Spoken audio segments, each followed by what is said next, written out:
In this video, I will talk about misrepresentation and how misrepresentation lied in the heart of one of the biggest security scandals that ever broke in Cyprus between 2012 and 2013. I should just say that none of this information in this video should be relied upon as legal advice and does not necessarily reflect any latest legal developments.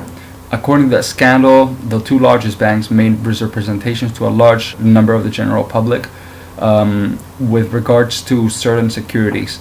The scandal broke immediately after making announcements to the general public that they would not be making interest payments any longer on those securities. So following these announcements, the regulatory authorities received a huge wave of complaints from the disappointed investors because they were questioning what actually had happened with their investment.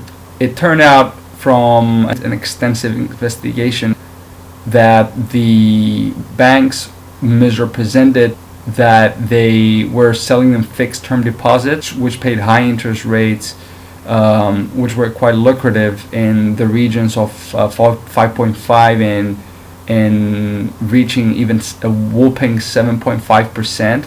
And when asked by investors or on their own initiative, they were stating that the bank was performing exceptionally well financially, and for those who really had a lot of money to make very safe profit. So the misrepresentations were also that they, for those who couldn't afford these investments, they could safely borrow money from the bank, which was part of these misrepresentations, as it was part of the investment plan, and it was an interest-only loan. It was for the purpose of buying the securities.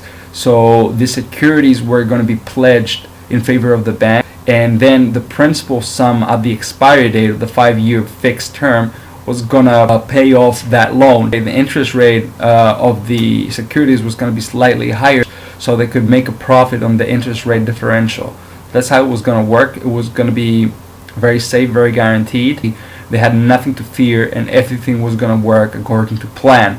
It was understandable, they shouldn't have to pay the loans had they not received the principal back, so they could pay off the loan product. On other occasions, when people were asking them whether they could have access to their money before expiration of the fixed term, they were telling them that it was so safe and that they could make loans, which were part of the misrepresentations they were making, and they could pledge again their investments, the securities, which would pay the same interest as the loan was charging. So they would be set off against the interest-only loans during the term of the loan, and upon completion of the 5 years, we're going to pay off the loans, the principal sums which the securities were going to return. So they were really, these were the misrepresentations. A lot of people relied on them allegedly, according to the investigation launched by the central bank, and they bought the securities.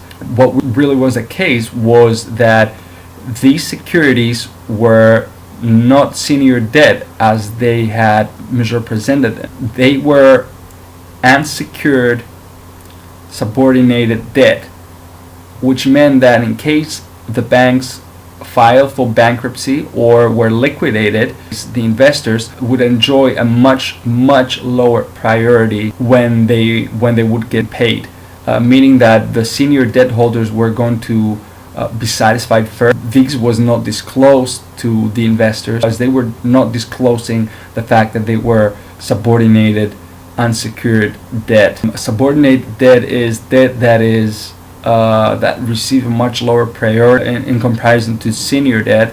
It is not secured, meaning that it's not secured by the bank's assets, which means that only if there's anything available after liquidation, these investors were going to be satisfied. What they had also not told them was that these securities belong to the first and second tier capital, meaning that these was the capital that the bank would look to in case it immediately needed to resolve these liquidity problems. This is why their contracts were governed by very strict conditions that enabled the bank to stop make interest payments as soon as it saw fit, or as soon as it deemed right that it was not in a state to make any more payments. Of course, this is why they were paying a much higher interest rate. They were holding a much higher risk, one of the biggest risks that could ever be in the securities market. A lot of people failed paying these loans. Unfortunately,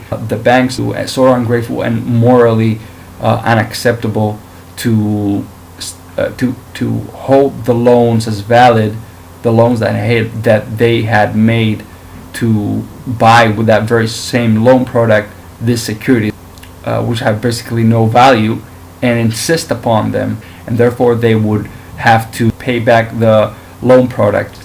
Now, if you like the video, just subscribe to my channel.